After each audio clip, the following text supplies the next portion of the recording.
ओम शांति। सत्य पिता निराकार सोमनाथ महाप्रभुंकर सोमरस अर्थात ज्ञान अमृत को पान करुथिबा निराकारी आत्मिक प्रभु संतान मानंकु अंतरर सहित ईश्वरीय शुभ अभिनंदन शुभेच्छा सुस्वागतम सुप्रभात। ଯେଉଁମାନେ ଆଜ୍ଞାକାରୀ ସନ୍ତାନ ହୁଅନ୍ତୁ, କର୍ମଚାରୀ ହୁଅନ୍ତୁ ବା ସେବକ ହୁଅନ୍ତୁ, ସେମାନଙ୍କୁ ସମସ୍ତେ ଆଦର କରିଥାନ୍ତି, ତାଙ୍କର ଗୁଣଗାନ ମଧ୍ୟ କରିଥାନ୍ତି।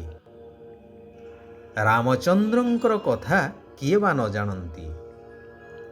ସେ ଏପରି ଆଜ୍ଞାକାରୀ ସତ୍ୟନିଷ୍ଠ ଶ୍ରେଷ୍ଠ ଯେ ପିତାଙ୍କର ସତ୍ୟ ରକ୍ଷା କରିବାକୁ ଯାଇ ପିତାଙ୍କଠାରୁ ଆଜ୍ଞା ପାଇ ବନବାସ ଚାଲିଗଲେ।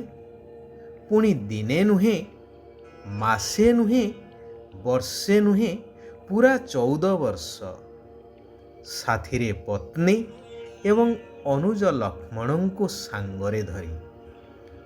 ଏହା ସଂସାରରେ ବିରଳ। କେବଳ ତ୍ରେତୟା ଯୁଗରେ ନୁହେଁ, ପରନ୍ତୁ ପୁରା କଳ୍ପରେ ଅର୍ଥାତ୍ 4 ଯୁଗ ମଧ୍ୟରେ ଏପରି ଦୃଷ୍ଟାନ୍ତ ଆଉ କେଉଁଠାରେ ଦେଖିବାକୁ ମିଳେ ନାହିଁ।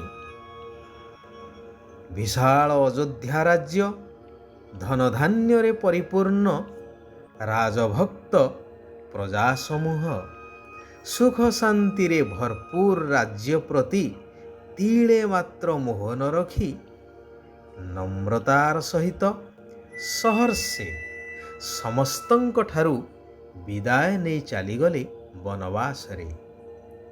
ଥରେ ମାତ୍ର ପ୍ରଶ୍ନ କରିନାହାନ୍ତି କି ପିତା ଏପରି କାହିଁକି ଆଦେଶ ଦେଉଛନ୍ତି? ଏହା ପଛରେ ପିତାଙ୍କର କ'ଣ ବିଶେଷତା ରହିଛି ବା କ'ଣ ବିବଶତା ତାଙ୍କର ରହିଛି? ଥରେ ମାତ୍ର ଚିନ୍ତା କରିନାହାନ୍ତି ଏଠାରୁ ବନକୁ ଗଲା ପରେ କିପରି ରହିବୁ, କିପରି ଚଳିବୁ? ଏ କଥା ମଧ୍ୟ ଥରେ ମାତ୍ର ଚିନ୍ତା କରିନାହାନ୍ତି। କାରଣ ତାଙ୍କୁ ଜଣାଥିଲା ପ୍ରତ୍ୟେକ ଘଟଣାର ପଛରେ କଲ୍ୟାଣ ହିଁ ଅଛି ଏବଂ ଗୁରୁଜନ ଯାହା କହୁଛନ୍ତି ବା ଯାହା ଆଜ୍ଞା ଦେଉଛନ୍ତି ତାହା ପାଳନ କରିବା ପିଲାମାନଙ୍କର କର୍ତ୍ତବ୍ୟ। ଏହା ମଧ୍ୟ ସମ୍ପୂର୍ଣ୍ଣ ବାସ୍ତବ, ଯାହା ରାମାୟଣର ଫଳାଫଳରୁ ସ୍ପଷ୍ଟ ପ୍ରମାଣ ମିଳେ। ରାମଚନ୍ଦ୍ରଙ୍କର ଏହି ଦୃଢ଼ ପଦକ୍ଷେପ ସାରା ମାନବ ସମାଜ ପାଇଁ ଏକ ବିରାଟ ଶିକ୍ଷା, ଯାହା ମଧ୍ୟ ପ୍ରତିଫଳିତ ହୋଇଥିଲା ରାମ ଭକ୍ତ ହନୁମାନଙ୍କ ଉପରେ। ମନରେ ତାଙ୍କର କେବେ ବି ସଂଶୟର ଚିହ୍ନ ବର୍ଣ୍ଣ ନଥିଲା, କାରଣ ସେ ଥିଲେ ଆଜ୍ଞାକାରୀ ପ୍ରଭୁ ଭକ୍ତ। ଶ୍ରୀରାମଚନ୍ଦ୍ରଙ୍କ ଉପରେ ପ୍ରଗାଢ଼ ବିଶ୍ୱାସ ରଖି ତାଙ୍କ ନାମକୁ ସ୍ମରଣ କରି ପ୍ରତ୍ୟେକ କାର୍ଯ୍ୟ ସହଜରେ ସିଦ୍ଧ କରୁଥିଲେ। ରାମଚନ୍ଦ୍ରଙ୍କର ଆଜ୍ଞାକୁ ପ୍ରଭୁ ପ୍ରସାଦ ଭାବି କାର୍ଯ୍ୟରେ ପରିଣତ କରୁଥିଲେ ଅଚିରେ। ମୋଟାମୋଟି ଭାବରେ କୁହାଯାଇପାରେ କି ଆଜ୍ଞାକାରୀ ସନ୍ତାନମାନଙ୍କର କର୍ତ୍ତବ୍ୟ ବା ତାଙ୍କର ଏହି ଆଜ୍ଞା ପାଳନ କରିବାର କର୍ତ୍ତବ୍ୟକୁ ଦେଖି ତାଙ୍କ ଉପରେ ସମସ୍ତଙ୍କର ଶୁଭାଶୀର୍ବାଦ ଯୋଗୁଁ ସେମାନଙ୍କର ଆତ୍ମିକ ଶକ୍ତି ବୃଦ୍ଧି ପାଇଥାଏ ଏବଂ ପ୍ରତ୍ୟେକ କାର୍ଯ୍ୟରେ ସେମାନେ ସଫଳତାକୁ ପ୍ରାପ୍ତ କରିଥାନ୍ତି। କଥାରେ କୁହାଯାଏ ନା କି ବର୍ତ୍ତମାନ ନା ସେ ରାମଚନ୍ଦ୍ର ଅଛନ୍ତି ନା ସେ ରାଜ୍ୟ ଅଛି, ଅର୍ଥାତ୍ ନା ପିତା ଧର୍ମ ପାଳନ କରୁଛନ୍ତି, ନା ସନ୍ତାନ ପିତୃଭକ୍ତ ଅଛନ୍ତି। ସେଥିପାଇଁ ସତ୍ୟ ପିତା ନିରାକାର ପରମାତ୍ମା ଶିବ ଭଗବାନ କହୁଛନ୍ତି, ମଧୁର ସନ୍ତାନଗଣ, ତୁମମାନଙ୍କୁ ନିଜର ଦୈବୀ ଏବଂ ମିଠା ଚଳଣି ଦ୍ୱାରା ଭଗବାନଙ୍କର ପ୍ରତ୍ୟକ୍ଷତା କରିବାକୁ ହେବ। ସମସ୍ତଙ୍କୁ ଶିବ ବାବାଙ୍କର ବାସ୍ତବିକ ଜ୍ୟୋତି ସ୍ୱରୂପର ପରିଚୟ ଦେଇ ଭବିଷ୍ୟ ଦୈବୀ ସମ୍ପତ୍ତିର ଅଧିକାରୀ କରାଇବାକୁ ହେବ। ଏହା ହିଁ ସତ୍ୟ ପିତାଙ୍କର ତାଙ୍କର ସତ୍ୟନିଷ୍ଠ ସନ୍ତାନମାନଙ୍କ ପ୍ରତି ଆଜ୍ଞା। ଯେଉଁମାନେ ଏହାକୁ ଆନ୍ତରିକତାର ସହିତ ପାଳନ କରିଥାନ୍ତି ସେହିମାନେ ହିଁ ଭବିଷ୍ୟ ସତ୍ୟଯୁଗୀ ସ୍ୱର୍ଗ ରାଜ୍ୟରେ ଉଚ୍ଚ ପଦର ଅଧିକାର ପ୍ରାପ୍ତ କରିଥାନ୍ତି। ସେଥିପାଇଁ ପ୍ରଥମେ ନିଜକୁ ଜ୍ୟୋତିର୍ବିନ୍ଦୁ ଆତ୍ମନିଶ୍ଚୟ କରିବା ଆବଶ୍ୟକ। ଯେଉଁମାନେ ଦେହୀ ଅଭିମାନୀ ଅର୍ଥାତ୍ ଆତ୍ମ ଅଭିମାନୀ ସେମାନେ ବହୁତ ମିଠା ଏବଂ ସ୍ନେହୀ ହୋଇଥିବେ।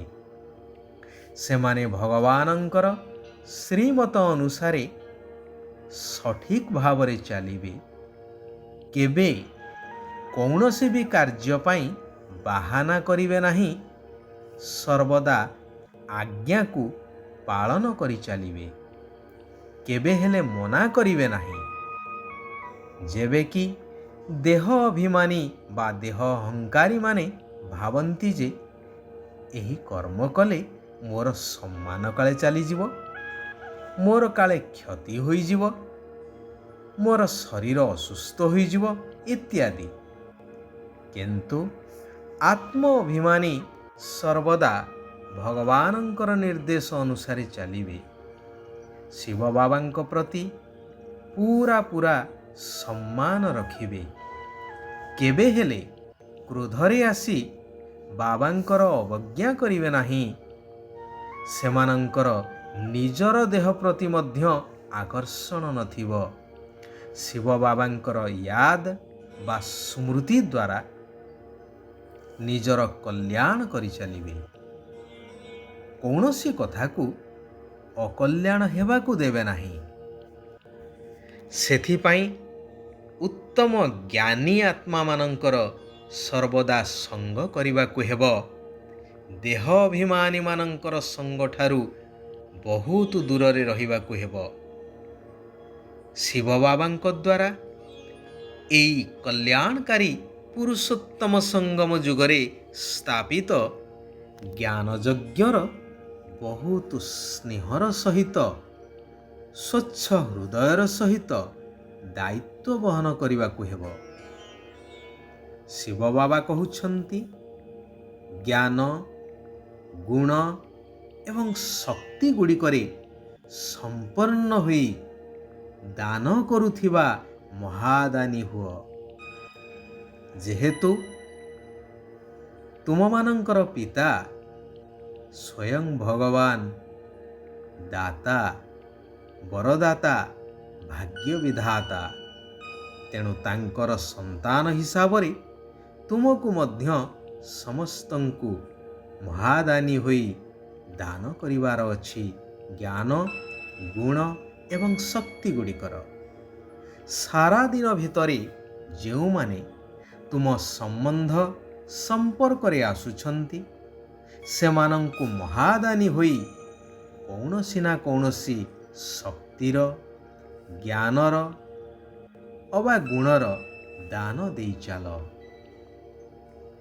ଦାନର ଆଧ୍ୟାତ୍ମିକ ଅର୍ଥ ହେଉଛି ସହଯୋଗ ହେବା, ସହଯୋଗ ଦେବା। ତେଣୁ ତୁମମାନଙ୍କୁ ଏହି ତିନି ସମ୍ପତ୍ତିରେ ସମ୍ପନ୍ନ ହେବାକୁ ପଡ଼ିବ। ଗାଳି ଦେଉଥିବା ଆତ୍ମା ହେଉ, ନିନ୍ଦା କରୁଥିବା ଆତ୍ମା ହେଉ, ଯେପରି ବି ହୋଇଥାଉ ତାକୁ ମଧ୍ୟ ନିଜର କଲ୍ୟାଣକାରୀ ମନୋବୃତ୍ତି ଦ୍ୱାରା ବା ଶ୍ରେଷ୍ଠ ସ୍ଥିତି ଦ୍ୱାରା ଗୁଣଦାନ କର। ଯେଉଁମାନେ ଏକମାତ୍ର ଶିବ ବାବାଙ୍କ ଉପରେ ପ୍ରଭାବିତ ହୋଇଛନ୍ତି ସେମାନଙ୍କ ଉପରେ କୌଣସି ବି ଆତ୍ମାର ପ୍ରଭାବ ପଡ଼ିପାରିବ ନାହିଁ। ଆଚ୍ଛା, ସାରା ବିଶ୍ୱର ଆତ୍ମାମାନଙ୍କର କଲ୍ୟାଣ ହେଉ ସମସ୍ତେ ସୁଖ ଆଉ ଶାନ୍ତିର ଅନୁଭବ କରନ୍ତୁ। ଓମ୍ ଶାନ୍ତି। ଓମ୍ ଶାନ୍ତି। ଓମ୍ ଶାନ୍ତି।